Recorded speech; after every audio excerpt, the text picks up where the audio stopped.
Well, good day, my friends. It's your old pal Jordan the Lion. How are you all doing today? As you know, I have a fascination with the history of the presidency, and I want to see all the presidential homes and presidential libraries and museums that I can. And today we're going to cross one off the list here in Fredericksburg, Virginia. We're at the James Monroe Museum. Daze with Jordan the Lion begins now.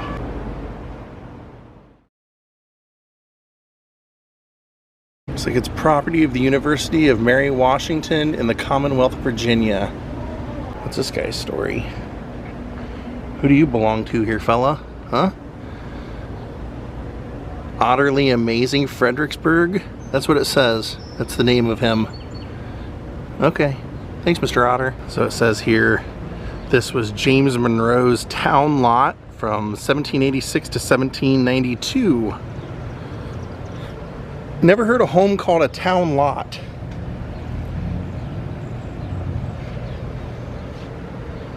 Let's see. I have not checked to see if he's buried here yet. I hope so.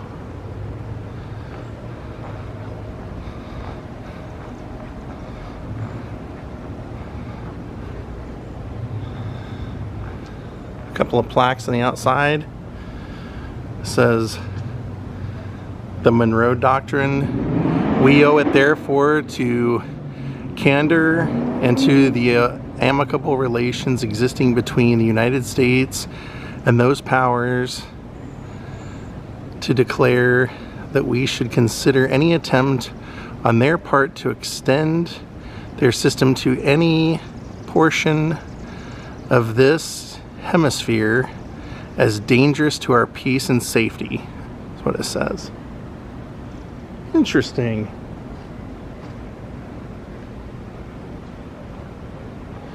Here's a bust of him.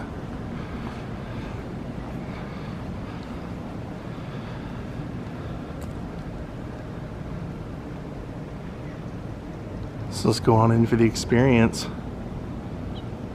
Excited to check this out. This is not a full-blown plantation or anything like we're used to with these old colonial presidents.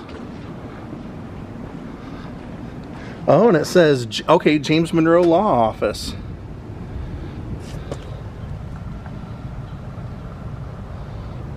All right, now we're getting somewhere.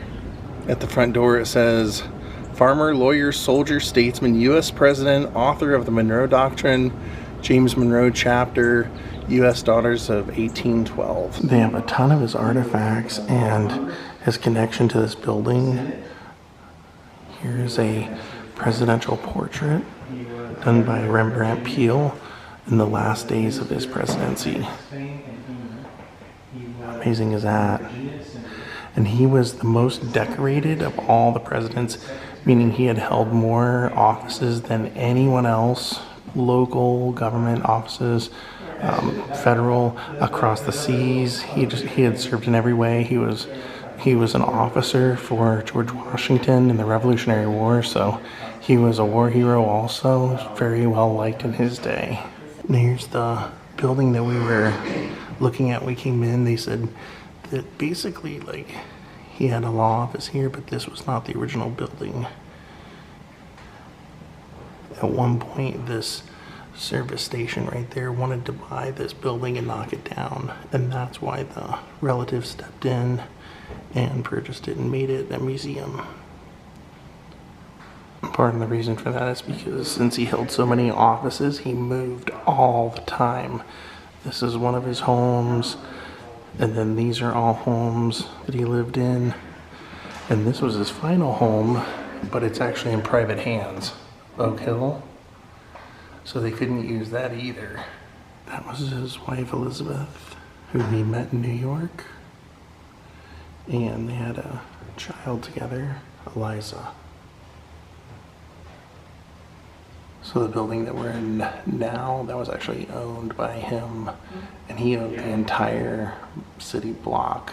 That's why it said the Monroe Lot outside. That key, it says, according to legend, would open the president's house at the time that Monroe family lived there. It was presented to James Monroe by the House staff when he left office in 1825.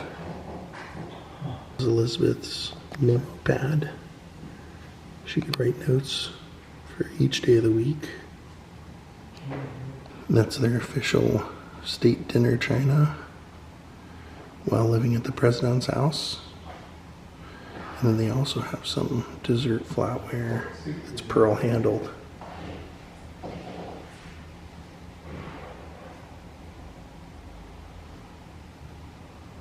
Now this is a mahogany knife box that the family used to keep their silverware in. Used at their home in Oak Hill, the retirement home. Now this was really cool. This was, that was pieces of a chess set from Thomas Jefferson. They were telling me that Jefferson was basically his mentor and they were neighbors. And he ended up getting his law degree through Jefferson. Jefferson presented Monroe this chess set while they were living at Highland. How cool is that? Thomas Jefferson, wow. And he helped negotiate the Louisiana Purchase for Jefferson. That's a milk jug with the family crest on it.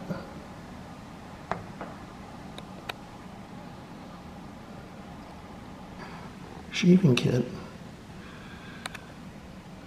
Since he was a lawyer and statesman, he was traveling constantly. So this kit was designed to carry all of his stuff on his trips.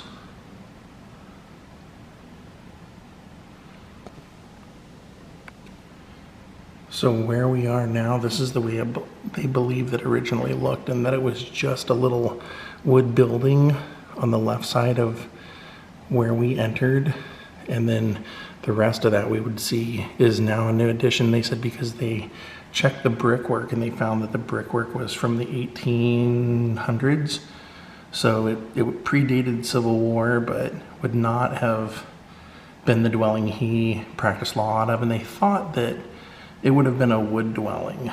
So this is what it would have originally looked like. The law office would have been right there, then the stable over here, and then the kitchen building over here.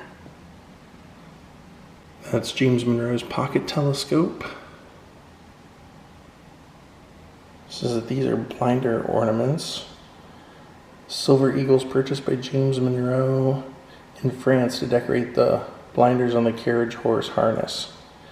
He lived, we'll get to it, that was one of his jobs, was ambassador to France, Spain, and England, I believe.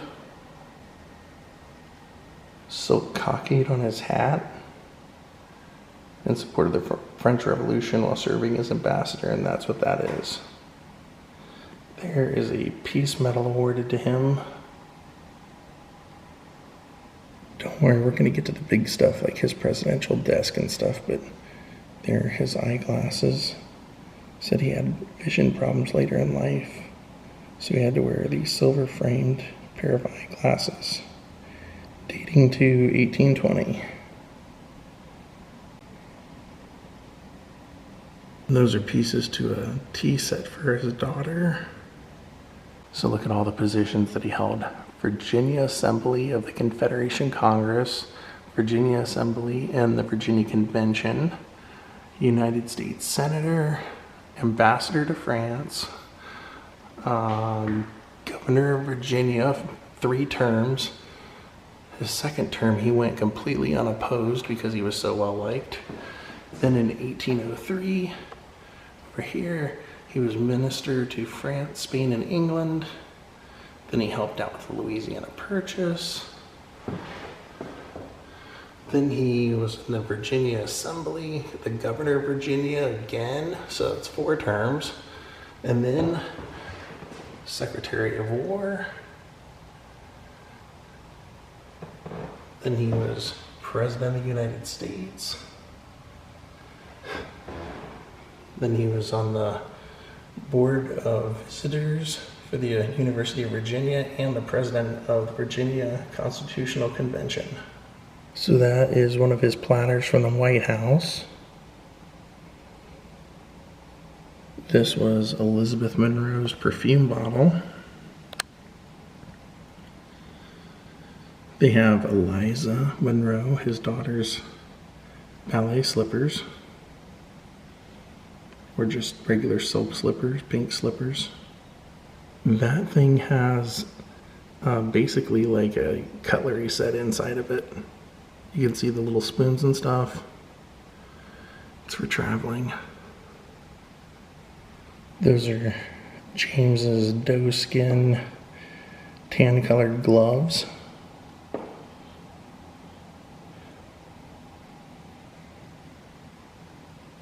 These are little salt cellars belonging to the family, and a whale oil lamp. And these belong to them. It was a silhouette of James and a silhouette of Elizabeth. Now the juicy stuff's across the hall. All right. We have another painting, another Rembrandt peel.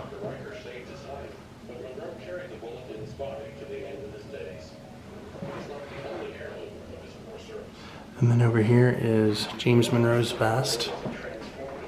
Hey, that is nice. He could speak fluent French also because of all of his traveling and everything. He's a very smart guy, neighbor of Jefferson. They both were brainiacs. Masonic apron. And it was said that that was one of the reasons that people liked him. He was like the last of the founding fathers. He governed basically with the same ideology that Jefferson had. That's James Monroe's sword for hand-to-hand combat. When on horseback, the blade was made in France, but not the hilt and grip. They were made in the colonies. And there's a bayonet below it. You can see right there, running underneath it. That short blade would have been affixed to the end of James Monroe's rifle during a charge or in close combat. And there's his flint kit. He'll start campfires.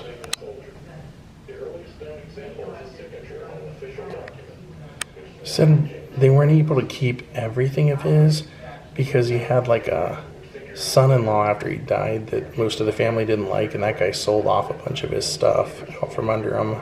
That's a gunpowder tester. Holy cow. Monroe used this during the Revolutionary War. Test gunpowder that may have been exposed to moisture. Look at the flag. That is a Valley Forge furlough, and he signed it. He's actually signed it right over here.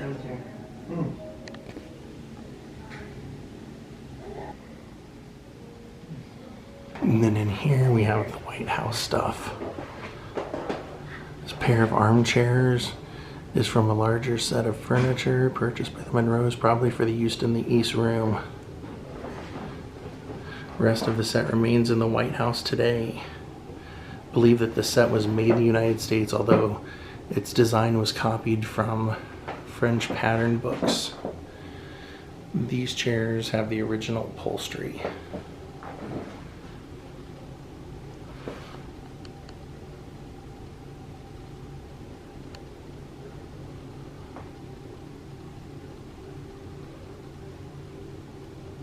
Wow, that's the Monroe Doctrine desk.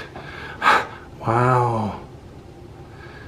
Desk is part of a larger set of furniture purchased by the Monroes while in Paris during Mr. Monroe's time as the ambassador to France.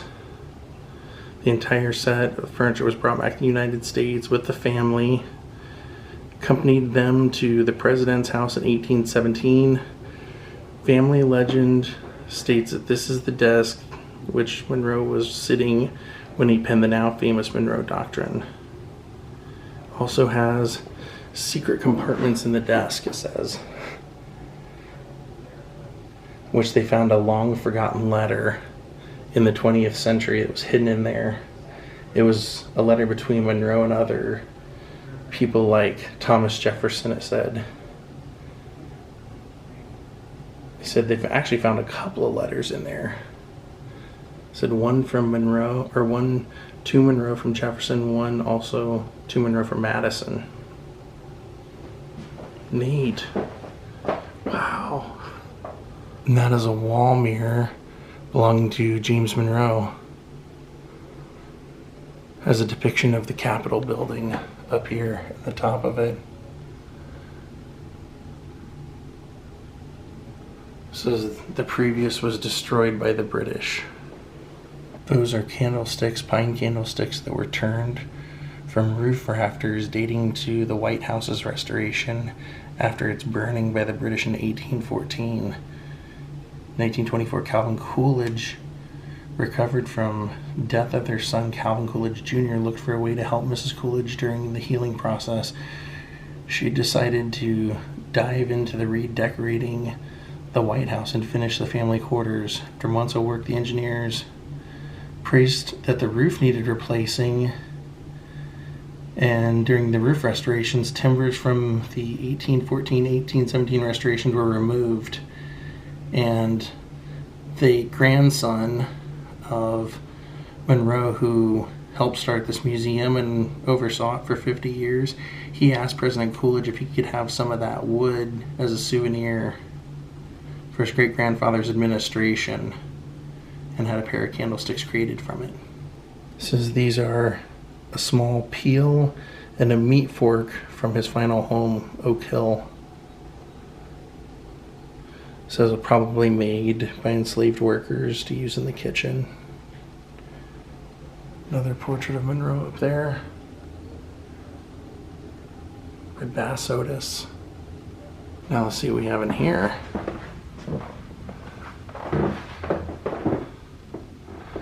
Pianoforte is what it's called. Square pianoforte was purchased by Monroe while ambassador to England. It was played by both Elizabeth and her daughter Maria Hester. May be one of the pianofortes used by the family in the president's house. And there's a painting of Elizabeth Monroe. These are James Monroe's pistols. Passed down through the family. These pistols were donated to the museum by the family.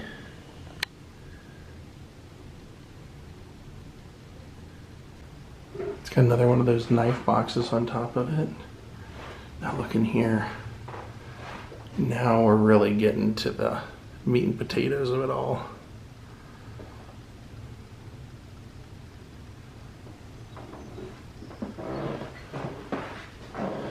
Skeleton clock. He had a fascination with clocks and barometers, purchasing many of them in his lifetime. This was one made by Jean-Antoine Lapine circa 1794. And then this was one of the pieces that the Monroes purchased in Paris.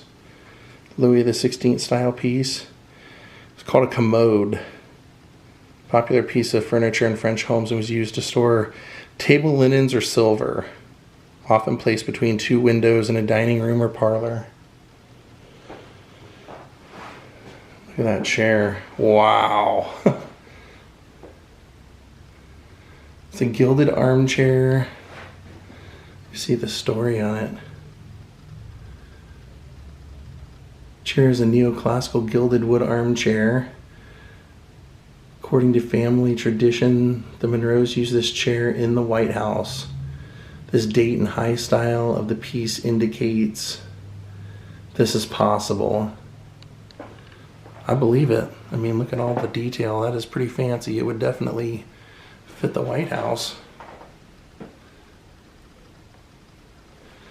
And then this piece right here, called Bas Relief, created by sculptor Carl Bitter. Scale model of a temporary panel displayed at the 1904 World's Fair, featuring James Monroe, Robert Livingston, and Francis Barbe Marois signing Louisiana Purchase Treaty. The model served as a template for a large bronze sculpture which now resides at the Missouri State Capitol. Looks like he lost his hand though. Now this says, this is a tea box. They purchased this in England. Tea was a prized commodity. It was locked in this box until served in the late afternoon or evenings.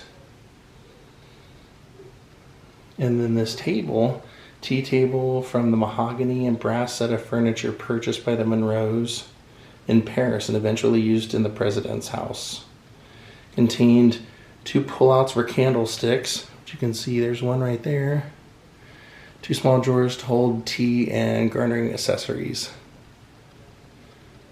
And then this dessert console, also purchased in Paris, would have been used to display their desserts.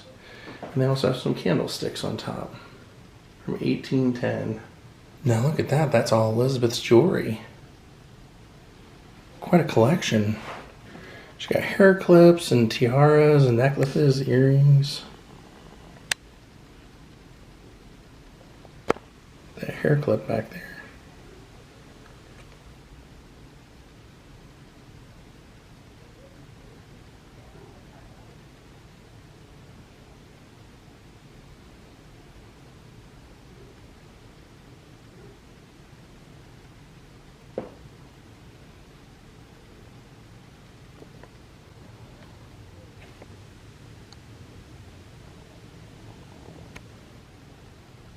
This place was awesome. All right, what a tour. So the cemetery that's on the other side of that wall, I asked, he is not buried there. He's actually buried in Richmond. So I did grab this though. I'll have to hit this in the future. His Highland home, it looks like, is available to tour. That's in Charlottesville. Check that out in the future. This was a lot of fun because I knew very little about the guy. And now I have a tremendous respect for him. Not only that, it also reminds me why it's so important to have a president that you can look up to.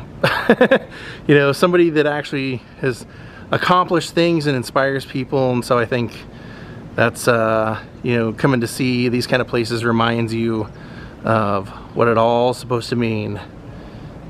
Thank you, James Monroe. Thank you for everything. Monroe Doctrine is still used. It's been altered, but several presidents have used it over time. Holy cow, Wayne and Garth are here. How often do you see a pacer? Anyway, I hope you guys enjoyed today's vlog. Thank you all for watching. I'll see you next time.